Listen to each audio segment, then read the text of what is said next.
할렐루야. 오늘은 교회력으로 대강절 제1주입니다. 성탄절 전 4번의 주일을 가리켜서 대강절 혹은 대림절 혹은 강림절이라고 부릅니다. 생각만 해도 기분이 좋아지는 절기이고 날씨는 춥지만 마음이 따뜻해지는 계절입니다. 동시에 훗날 다시 오실 예수님을 생각하며 경건하게 보내야 하는 겨울철의 사순절이기도 합니다. 대강절은 성탄절을 기다리며 예수님이 인간의 몸을 입고 우리에게 오신 것을 기억하는 절기입니다. 그래서 교회력의 색깔은 기다림과 고난과 희생을 상징하는 보라색을 사용하는데요, 루터교회는 보니까 이게 보라색 천이 물이 빠져서 파란색이 된 것인지 파란색이 독특하긴 합니다. 근데 어쨌든 보라색을 사용을 합니다. 여러 가지로 마음이 들뜨는 이 대강절에 여러분 무엇보다 예수 그리스도의 평화가 여러분의 가정과 일터에 가득하시기를 축원합니다. 예수님의 나심으로 찬송했던 천사들의 고백을 우리 다 같이 읽어보겠습니다. 시작. 지극히 높은 곳에서는 하나님께 영광이요 땅에서는 하나님이 기뻐하신 사람들 중에 평화로다 하니라. 아멘. 여러분의 삶에도 예수님으로 인한 찬송이 가득한 그런 절기가 되시기를 축복합니다. 이 시기는 교회적으로도 중요한 때입니다. 한 해를 마무리하고 새해를 준비하는 때이죠. 교회의 가장 큰 회의인 당회와 또 구역회를 소집하여 새로운 일꾼을 세우기도 하고 뽑힌 일꾼을 인준하기도 합니다. 또 한 해의 결산과 새해 예산을 정하고 여러 가지 행정적인 업무를 처리합니다. 각 부서마다 또 팀마다 새로운 회장과 임원을 뽑기도 하고요, 하시던 분들이 계속 일을 하시기도 합니다. 올해 우리 교회의 목회 주제처럼 끝까지 서로를 존중하며 섬기실 수 있기를 바랍니다. 새롭게 세워지시는 일꾼들에게는 잘하라고 박수 쳐주고, 아멘. 계속 일할 일꾼들에게는 격려하고 또 힘이 되는 말씀을 해주셔야 합니다. 로마서 12장에 보면 형제를 사랑하여 서로 우애하기를 또 존경하기를 먼저 하라고 그랬습니다. 누가 나 칭찬 안 해주나, 나 한 해 동안 수고했는데 왜 좋은 말 안 해주나 기다리지 말고 먼저 다가가 존중하도록 힘쓰시기를 바랍니다. 옆에 계신 분들과도 한번 인사해 보겠습니다. 한 해 동안 애 많이 쓰셨습니다. 고생 많으셨습니다. 오늘도 예배 자리에 오시느라 힘쓰셨습니다. 한번 인사하겠습니다. 오늘부터 4번의 대강절 주일은 예수님이 존중한 여인에 대한 말씀을 전합니다. 오늘 첫 번째 시간으로 마르다와 마리아 자매를 만나보시겠습니다. 오늘 본문에 등장하는 마르다와 마리아는 죽었다가 다시 살아났던 나사로의 여동생입니다. 마르다가 언니이고 마리아가 동생입니다. 마르다 남매는 예수님이 친히 그 가정의 신방을 가실 만큼 주님의 큰 사랑을 입은 자들이었습니다. 예수님이 그들의 집에 방문하시자 언니 마르다는 예수님을 대접할 준비에 분주해졌습니다. 이스라엘 문화에서는 손님을 잘 대접하는 것이 매우 중요한 일이었습니다. 구약 성경에도 보면 나그네를 사랑하라고 하시죠. 레위기 19장 33절입니다. 거류민이 너희 땅에 거류하여 함께 있거든 너희는 그를 학대하지 말고 너희와 함께 있는 거류민을 너희 중에서 나은 자같이 여기며 자기같이 사랑하라. 너희도 애굽 땅에서 거류민이 되었었느니라. 나는 너희의 하나님 여호와이니라. 거류민을 내가 낳은 자식처럼 소중히 여기라고 말씀하세요. 하나님께서도 그러한 나그네를 사랑한다고 말씀하셨습니다. 신명기 10장에 고아와 과부를 위하여 정의를 행하시며 나그네를 사랑하여 그에게 떡과 옷을 주시나니 너희는 나그네를 사랑하라. 전에 너희도 애굽 땅에서 나그네 되었음이니라. 왜 하나님이 나그네를 사랑하고 극진히 대접하라고 하시죠? 이스라엘 민족들도 한때 이집트 땅에서 나그네였습니다. 그런데 그러한 그들을 하나님이 먼저 사랑하셨기 때문이죠. 하나님의 은혜를 입은 자들은 다른 이들에게 호의를 베풀 줄 알아야 합니다. 이것은 해도 되고 안 해도 되는 옵션이 아니라 성도로서 마땅히 해야 할 사명인 것이죠. 왜 교회에서 나누고 베풀라고 말합니까? 왜 구제를 하고 어려운 사람들을 도와주고 또 후원하는 일을 자꾸 하자고 그럴까요? 우리가 먼저 주의 은혜를 입었으니 받은 은혜를 또한 나누자는 것입니다.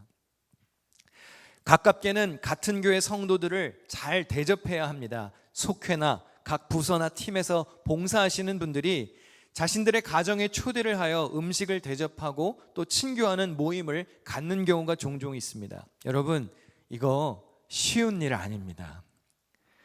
내가 내 식구들과 거주하는 이 프라이빗한 공간에 다른 이들을 환영하여 맞아들이는 거, 그 굉장히 큰 결단이 있어야 할 수 있는 일입니다. 그냥 초대해 주시는 것도 감사한데 음식까지 제공해 준다면 그것은 더욱더 감사할 일이죠. 제가 결혼하기 전에 3년 혼자 살면서 목회를 했는데요, 혼자 사니까 참 편한 것도 있었습니다. 그냥 내가 가는 동선을 다 알잖아요. 저는 그렇게 별로 어질러 놓는 사람이 아니다 보니까 한번 집을 정리를 하면 거의 뭐 한 달 동안 그냥 그대로 있습니다. 근데 제가 목회했던 교회와 사택이 붙어 있었기 때문에 가끔은 이 시골 어르신들을 저희 집으로도 초대를 해서 같이 속회 예배도 드리고 다과도 나누고 그럴 때가 있었습니다. 근데 제가 그때 깨달았어요. 아, 내가 진짜 피곤한 인간이구나. 이게 혼자 사는 집이고 제가 잘 나름 치우고 살다 보니까 이렇게 머리카락 하나 바닥에 떨어지는 것도 눈에 보여요. 근데 이 시골 할매들을 집에 초대하고 한번 이제 집을 엎어놓고 가시면 바지에 묻은 흙이 다 떨어지고 또 과자 부스러기도 떨어집니다. 뭐 사람이 사는 공간이라면 당연히 그렇지요. 그런데 다들 집에 가시고 나면 그때부터 이제 일이 시작되는 거예요. 제가 바닥에다가 얼굴을 대고 이제 먼지를 찾아다니기 시작하는 거죠. 그래서 모래알 하나까지도 다 청소기로 치우는 제 모습을 발견하고 스스로 그런 생각이 들었습니다. 야, 너 진짜 참 인생이 피곤하다, 야. 모두가 다 저와 같이 살지는 않으시겠지만 집에 누군가를 초대하는 거, 그거 쉬운 일 아닙니다. 여러분 혹시 올 한 해 사시면서 누군가의 집에, 속장님의 집에, 봉사하는 팀장님의 집에 초대받아서 가신 적이 있나요? 그거 감사할 일입니다. 가깝게는 교우들에게 그렇게 사랑을 베풀어야 하고요, 멀리는 IT, 인도네시아, 모잠비크 등 선교지에 또 선교 헌금을 보내고 물질을 보내고 마음을 보내고 또 단기 선교로 직접 가는 경우도 있습니다. 내년에 모잠비크 단기 선교를 가자고 신청하시라 그랬는데 많이 신청하셨어요. 왜 이런 일을 합니까? 지도에 보면서 어디 붙어 있는지도 모르는 그 나라에 왜 물질을 보내고 직접 방문하여 가기도 하고 왜 그러지요? 우리가 주님께 받은 은혜가 있어서 그 받은 은혜 나누고자 하는 것이죠. 새해 장학 사업을 위해서 광고를 냈습니다. 여러 학생들이 신청을 해서 이제 장학위원회에서 심사를 하고 선발할 겁니다. 이 일을 위해서 마음을 정하고 후원을 약정하신 이들도 있습니다. 한 학생을 책임지겠다고 약속한 속회도 있고 운영하는 사업장의 이름으로 후원하시는 분도 있고 개인이 마음을 정하여 돕는 이들도 있습니다. 왜 이렇게 하나요? 나도 먹고 살기 힘든데 왜 이런 일을 하죠? 받은 은혜가 있으니까 나누는 것입니다. 하나님의 마음이 있는 곳에 우리의 사랑과 물질을 보내기 위해서 하는 것이죠. 아브라함이 자기의 장막에 찾아왔던 세 사람을 보고 즉시 달려가 몸을 굽혀 영접했습니다. 좋은 음식을 준비하며 극진히 손님을 대접했습니다. 또 성령의 충만함을 경험했던 초대교회 성도들이 자기의 재물을 자기의 것이라 여기지 않았어요.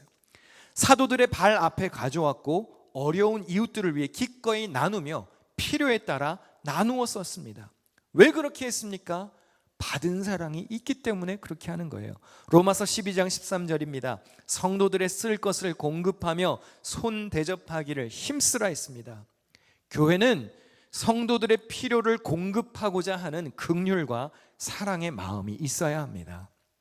우리 히브리서 13장 1, 2절도 한번 같이 읽어보실까요? 시작. 서로 사랑하기를 계속하십시오. 나그네를 대접하기를 소홀히 하지 마십시오. 어떤 이들은 나그네를 대접하다가 자기들도 모르는 사이에 천사들을 대접하였습니다. 아멘. 사랑은요, 말로만 실천하는 게 아닙니다.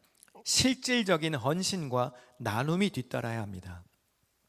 여러분이 대접하는 일을 잘 하시면 아브라함이 그랬던 것처럼 자기도 모르는 사이에 주의 천사를 영접하는 영광을 누리게 돼요. 근데 해야 되는 거예요. 가만히 있다가 주님 오시면 영접해야지가 아니고 나그네를 잘 대접하다가 부지 중에 주님을 영접하는 겁니다. 그러므로 사랑을 실천하고 손님을 잘 대접하는 것은 단순한 예의와 존중을 넘어서 이것은 신앙이고 헌신이고 사랑이라고 할 수 있습니다. 마르다가 그렇게 극진히 주님을 영접하는 마음으로 예수님을 대접하는 일에 분주했습니다. 반면 동생 마리아는 어땠을까요? 오늘 본문 39절과 40절에 그에게 마리아라 하는 동생이 있어 주의 발치에 앉아 그의 말씀을 듣더니 마르다는 준비하는 일이 많아 마음이 분주한지라. 언니 마르다는 훌륭한 접대자의 모습을 보여주었고 동생 마리아는 훌륭한 제자의 모습을 보여주었습니다. 둘 다 예수님을 존중하는 마음으로 자신이 선택한 귀중한 일을 열심히 감당했습니다. 그런데 문제는 언니 마르다가 손님 맞을 준비에 너무 분주한 나머지 예수님 앞에서 말씀을 듣고 있는 동생 마리아를 못마땅하게 생각했습니다. 본문 40절을 같이 읽어보실까요? 시작. 주여, 내 동생이 나 혼자 일하게 두는 것을 생각하지 아니하시나이까. 그를 명하사 나를 도와주라 하소서. 네, 이 말씀 잠깐 띄워놔 주시면요. 누가 중심이죠? 나예요.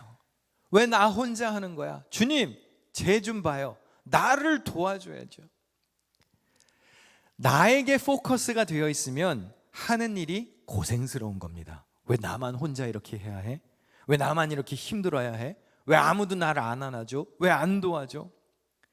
지금 마리아가 저렇게 한가하게 앉아서 설교 듣고 있을 때가 아니라고 지적하는 거예요. 지금 빨리 주방에 와서 나를 도와줘야지. 지금 차릴 음식이 몇 가지인데 봉사도 안 하고 말이야. 저렇게 팔자 좋게 있어서 되겠어? 라고 예수님께 따지는 거예요.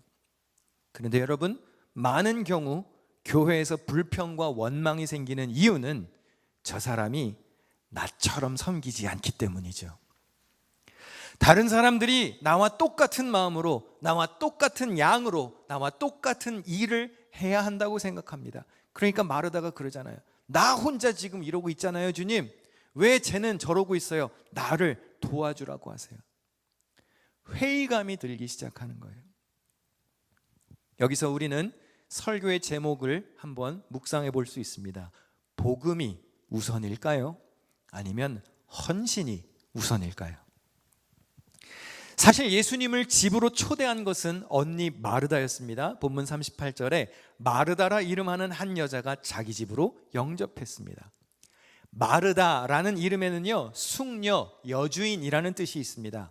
그녀는 집안의 성숙한 여주인처럼, 안주인처럼 손님을 청하여 잘 대접하려고 했습니다. 그런데 정작 예수님을 집에 모셔놓고는 일하느라 바빠서 예수님과 대화조차 하지 못했습니다. 예수님도 마르다의 이 부분을 지적하시지요. 마르다야, 마르다야, 네가 많은 일로 염려하고 근심하나 몇 가지만 하든지 혹은 한 가지만이라도 족하니라. 여러분, 교회에서 누가 염려가 많고 누가 근심이 많을까요?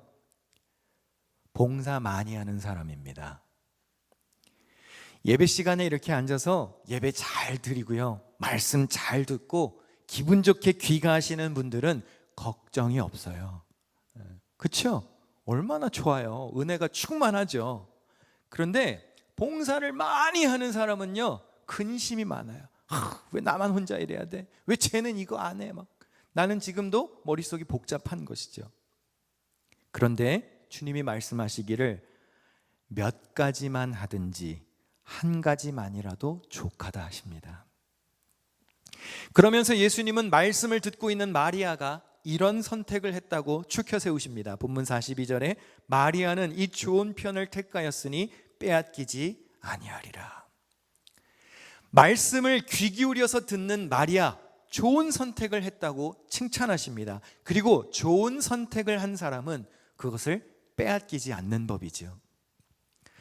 하나님을 믿는 성도는 하나님의 말씀을 듣는 자리를 가장 소중하게 생각해야 합니다. 요한복음 8장 47절 다 같이 읽습니다. 하나님께 속한 자는 하나님의 말을 듣느나니 너희가 듣지 아니함은 하나님께 속하지 아니하였음이로다. 하나님께 속한 자는 말씀을 듣는 자입니다. 듣지 않는 자는 주님께 속하지 않았다고 했습니다. 그러니 가장 먼저 우리가 달려가야 할 곳은 주님의 말씀을 듣는 장소여야 합니다. 다른 활동 때문에 신앙생활의 가장 기초가 되는 그리스도의 말씀으로부터 1차적 관심을 빼앗겨서는 안 됩니다. 일상적인 식사 때문에 참된 식사에 대한 식욕을 잃어버린다면 진정으로 중요한 것을 놓쳐버리게 되는 것이죠. 물론 그렇다고 해서 예수님을 잘 대접할 생각으로 열심히 봉사했던 마르다가 틀렸느냐? 틀린 것은 아니죠. 예수님도 마르다가 잘못했다고 말씀하시지는 않았습니다. 누가 옳고 누가 그르냐 이것을 가리는 것은 별로 의미가 없습니다. 잘 들으셔야 합니다. 교회는 마르다 같은 일꾼도 있어야 하고요, 마리아처럼 사모하는 마음으로 말씀을 듣는 청중도 있어야 합니다. 둘 다 귀한 일입니다. 다만 우선순위는 있습니다. 어떠한 모양으로든지 교회에서 봉사하시는 이들은 잘 들으셔야 합니다. 봉사보다 자기 예배를 드리는 게 우선이어야 합니다. 오늘 본문에 기초하여 말씀드리면 손님을 접대하는 것보다 말씀을 사모하는 게 우선입니다. 자기도 자기 예배를 제대로 드리지 않으면서 예배를 위해, 교육부를 위해, 선교회 등을 위해서 봉사하는 것은 바람직하지 않아요. 제가 중고등부 담당 전도사 시절에 속 썩이는 교사 한 명이 있었어요. 이건 편집해야 되겠네요. 녹화해서 볼 수도 있으니까요. 속 썩이는 교사 하나가 있었어요. 자기 예배를 안 드리는 거예요. 그리고 나와서 애들을 가르쳐요. 그래서 제가 경고를 했어요. 너 경고야. 저보다 아랫사람이, 여러분 제가 교육전사 때는요 좀 셌어요. 그리고 친절하지 않았습니다. 불러서 경고해서 너 경고야. 또 늦는 거예요. 두 번째 경고라고 말했어요. 세 번째 또 늦어. 자기 예배를 안 드려. 근데 그날은 제가 화가 나가지고 따로 불렀는데 입에서 이상한 냄새가 나요. 너 일로 와. 넌 끝이야. 그래서 잘라버렸어요. 자기 예배도 똑바로 드리지 않으면서 학생을 가르친다? 누가 누구를 인도하겠냐 말이죠. 여러분, 내 신앙이 건강해야 다른 이들도 안내할 수 있는 겁니다. 본인의 예배 생활이 잘 세워지고 그로 인한 은혜가 넘쳐서 그 기쁨에 못 이겨서 봉사해야 되는 거예요. 그렇게 해야 버거운 봉사를 해도 내 예배로 인한 은혜가 채워졌으니 기쁨과 보람으로 섬길 수 있는 겁니다. 또 내가 하는 헌신으로 유익과 감동도 맛볼 수 있는 것이죠. 가정이나 사업장에 목회자를 청하여 신방을 받을 때에도 마찬가지입니다. 초대해 주셔서 감사한 마음으로 가면 어떤 때는 얼굴 한번 제대로 뵙지 못하고 대화 한번 나누지 못하고 그냥 주방에서 분주하게 열심히 음식만 차리시는 경우도 있어요. 물론 목회자를 존중하셔서 잘 대접해 주시고자 하는 그런 사랑의 마음이 있으니까 참 감사한 일이지요. 그런데 한편으로는 어렵게 따로 시간을 마련해서 가정으로 신방을 갔는데 이왕이면 가까이에서 평소에 하지 못한 대화도 좀 나누고 고민이 있으면 상담도 좀 하고 좀 음식은 간소하게 먹더라도 대화를 좀 더 나눴으면 좋겠다는 생각이 들 때가 많습니다. 그래서 신방 가기 전에 항상 얘기를 해요. 뭘 좋아하세요, 목사님이? 그냥 적게 차려주세요.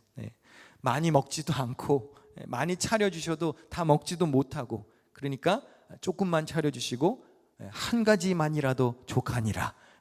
그래서 꼭 밥도 아니어도 되고 오히려 커피 한 잔 다과 나눠도 좋습니다. 그리고 진솔한 대화를 나누며 좀 깊이 있는 신방을 받기를 원해요.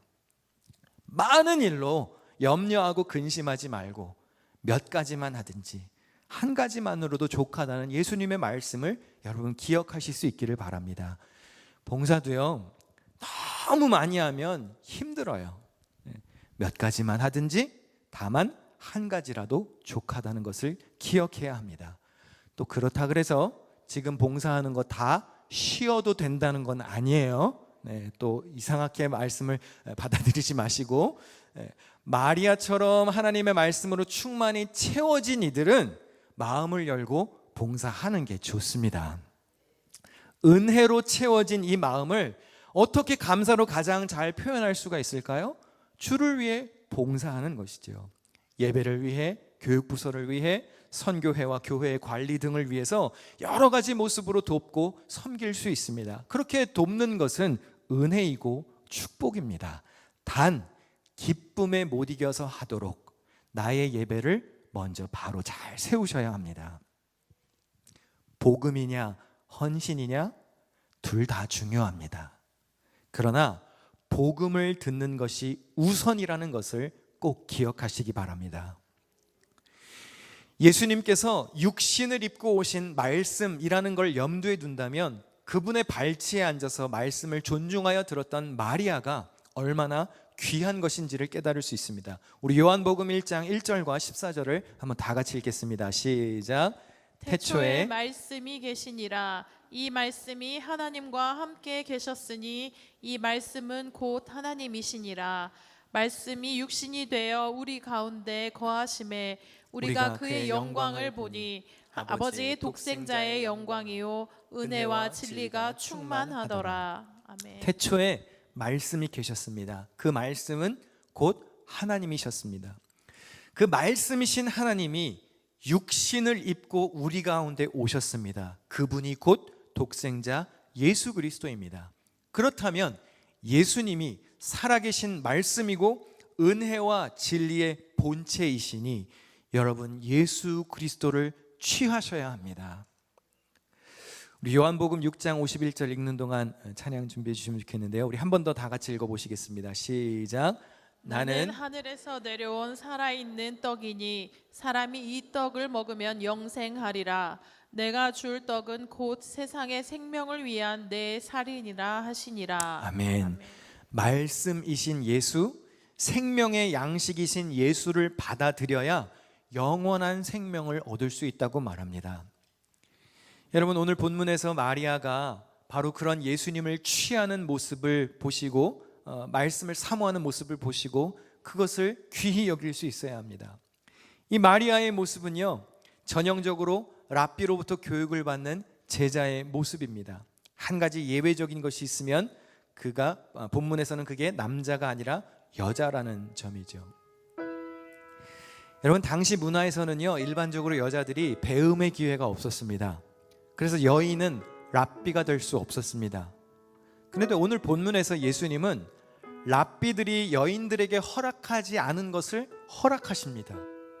적극적으로 앉아서 말씀을 듣고 배우는 칭찬까지 하십니다. 보통 여인 같았으면 부엌에서 음식 준비에 분주한 언니 마르다가 같은 사람을 칭찬해야 하는데 예수님께서는 말씀 앞에 앉아있는 마리아를 추켜 세우십니다. 이 누가복음의 저자는요 생명의 떡이신 예수님의 말씀을 들어야 할 청중이 어떤 특정 부류로 제한되지 않음을 강조하고 있는 거예요.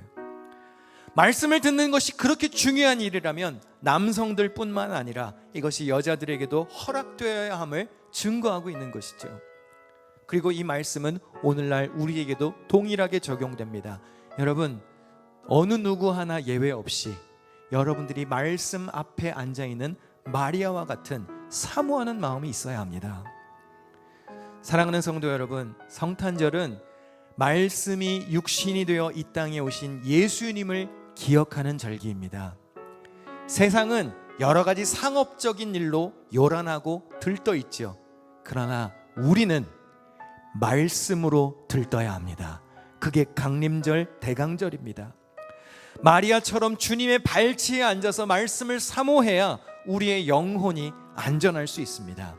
이 기쁜 성탄의 절기에 주님 발치에 앉아 말씀을 사모했던 마리아처럼 안전하게 주님의 품에 거하는 그런 복된 삶의 주인공이 되시기를 축원합니다.